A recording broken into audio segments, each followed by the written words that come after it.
Bonjour à tous et à toutes, j'espère que vous allez bien depuis la dernière fois.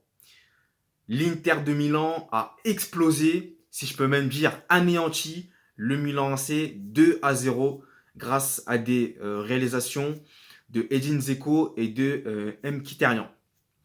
Alors déjà dans un premier temps, je tiens à saluer la belle entame de match des Interistes qui ont été extrêmement dangereux et très entreprenants devant le but milanais, totalement submergé par l'intensité émise des hommes de Inzaghi, qui vont marquer assez rapidement, d'ailleurs, dans ce match par le biais de l'ancien joueur de Manchester City, Edin Dzeko, qui va permettre aux Interistes de prendre les commandes de ce match.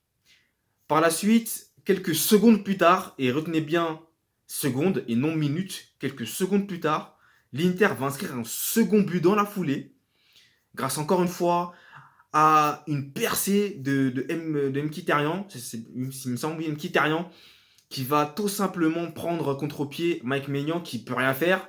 Au vu déjà du milieu de terrain milanais qui est inexistant, c'est comme si Mkhitaryan, il l'avait laissé passer, il l'avait laissé vraiment avancer dans la surface. À ce moment-là, vous vous dites, qu'est-ce qui s'est passé à ce moment? Ils auraient quand même pu le contrecarrer, mais c'est comme s'il l'avait laissé vraiment s'infiltrer dans la zone adverse.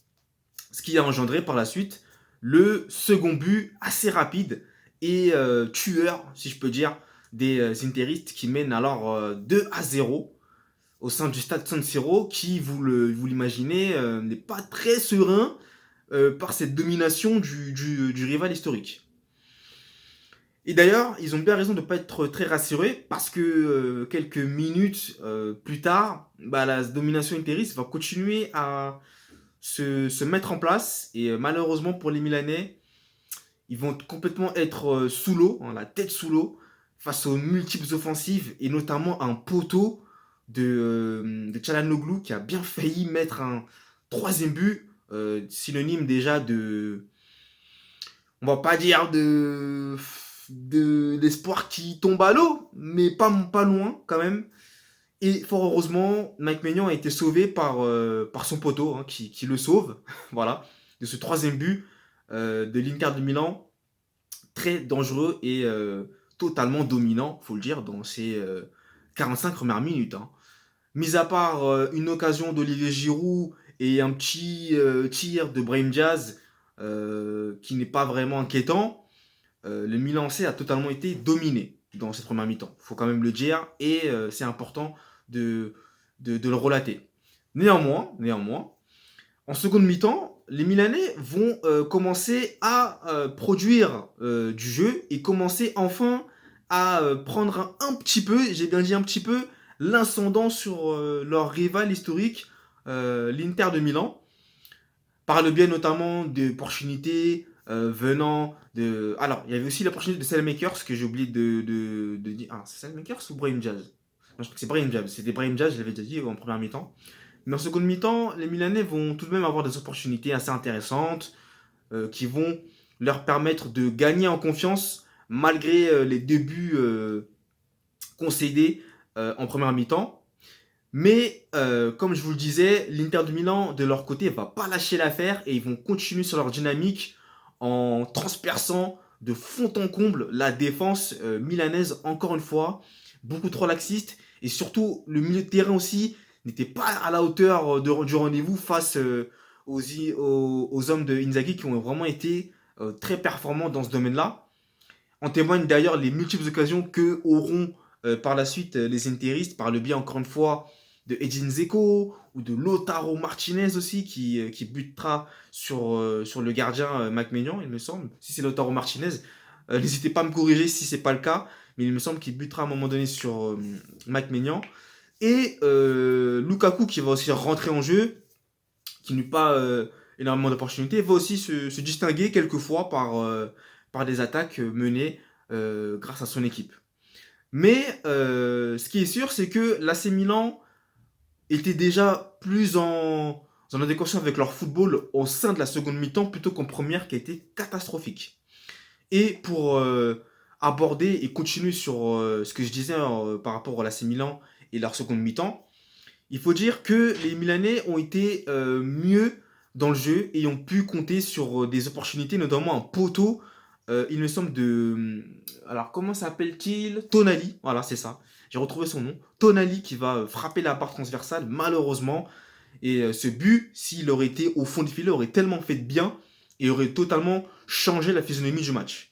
Mais malheureusement, ça n'a pas été le cas pour le Milan AC qui aura un dernier coup de pied arrêté, malheureusement qui donnera rien.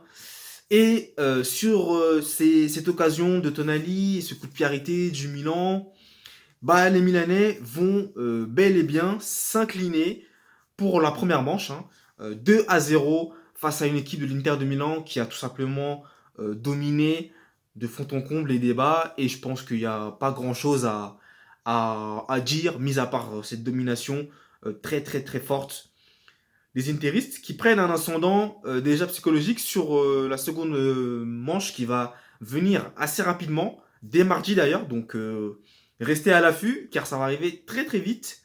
Et je serai impatient de voir ce que les Milanais vont nous réserver pour ce match 2, hein, qui va vraiment être un match déterminant pour la suite et qui déterminera le premier finaliste de cette Ligue des Champions 2023. Donc voilà pour ce débrief qui avait opposé l'Inter de Milan à l'AC Milan avec une victoire logique et assez nette des Interistes 2-0 face au Milan AC avec des buts, comme je le disais au tout début de cette vidéo, de Edin Dzeko et de Mkhitaryan. Si vous avez aimé et apprécié cette vidéo, n'hésitez surtout pas à me le dire via la barre des commentaires. Je me ferai un plaisir de lire vos commentaires. Comme vous le savez, n'hésitez pas à me mettre un j'aime si vous avez apprécié la vidéo, un j'aime pas si vous n'avez pas apprécié. Comme je vous l'avais dit, chose faite, chose due, mon blog sur WordPress est disponible dans la description. Voilà, dans la description, j'allais dire quelque chose d'autre, mais c'est dans la description. Donc n'hésitez pas à aller le consulter. J'y publie régulièrement du contenu 100% football et actualité sportive. Et d'ailleurs, je compte faire un prochain article sur une actualité qui est plutôt intéressante pour ma part. Alors, je vous laisse aller voir cela. Vous inquiétez pas, ça sera publié incessamment sous peu. De plus, n'hésitez pas aussi à me rejoindre sur ma chaîne YouTube hein, si vous aimez le contenu en activant la cloche de notification pour ne rien louper des prochaines notifs qui arrivent très très fort. Je vous invite également à me suivre sur mes réseaux Instagram et LinkedIn si vous appréciez le contenu. Et moi, je vous dis à la prochaine pour un prochain débrief. Et surtout, comme j'ai l'habitude de le dire, et comme vous le savez, et la tradition le veut, prenez soin de vous. Et moi, je vous dis à la prochaine. Allez, ciao!